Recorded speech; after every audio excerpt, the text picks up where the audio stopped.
Des d'un balcó cau un test situat a 15 metres d'altura. Calcula, en primer lloc, el temps que tardarà en arribar a terra, al sol.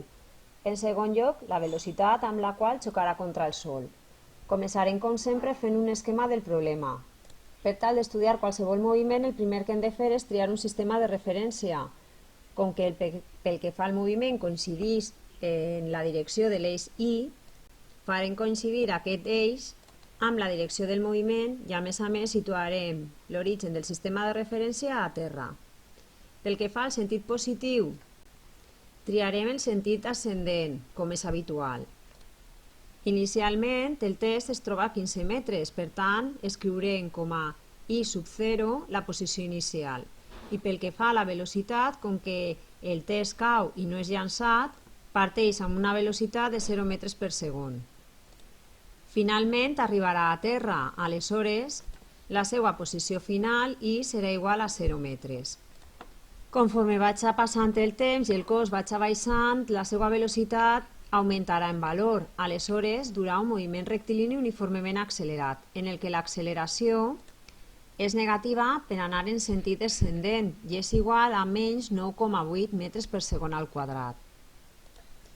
I com que el vector velocitat coincideix en direcció amb el vector desplaçament, ja que es va dirigit cap a baix, també la velocitat en tindrà un signe negatiu, serà inferior a 0 metres per segon.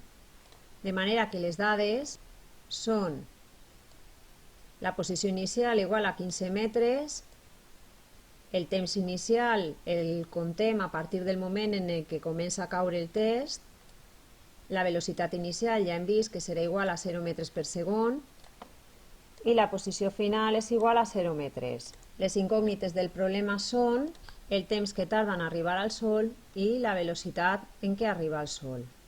Pel que fa a les equacions per a la caiguda lliure, són per a la posició inicial més la velocitat inicial per el temps menys un mig de 9,8 per el temps al quadrat.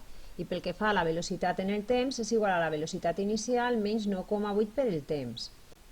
Comencem per substituir en l'equació de la posició.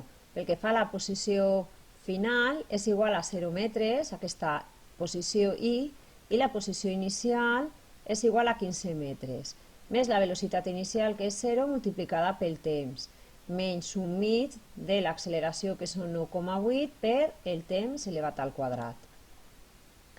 A continuació substituïm en l'equació de velocitat, no sabem quina és la velocitat inicial, aleshores queda com a incògnita i és igual a la velocitat inicial, que és igual a 0 menys 9,8 per el temps, menys ja que l'acceleració, com hem vist, té valor negatiu.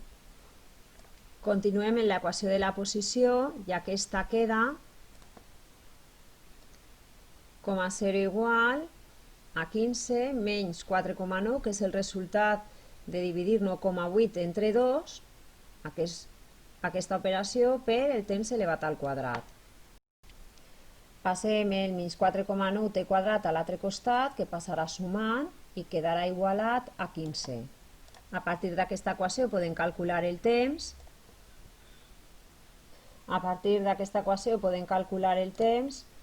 De manera que ens queda que el temps al quadrat, el 4,9 passa dividint, és igual a 15 dividit 4,9 i això dona un resultat de 3,6.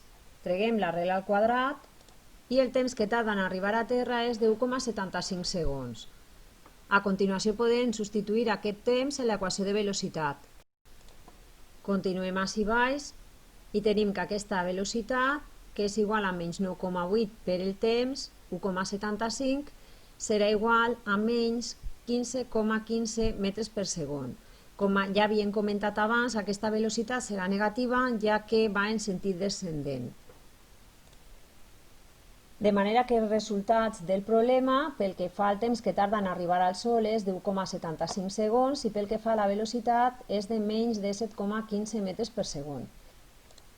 En el pròxim vídeo tratarem el moviment de llançament vertical.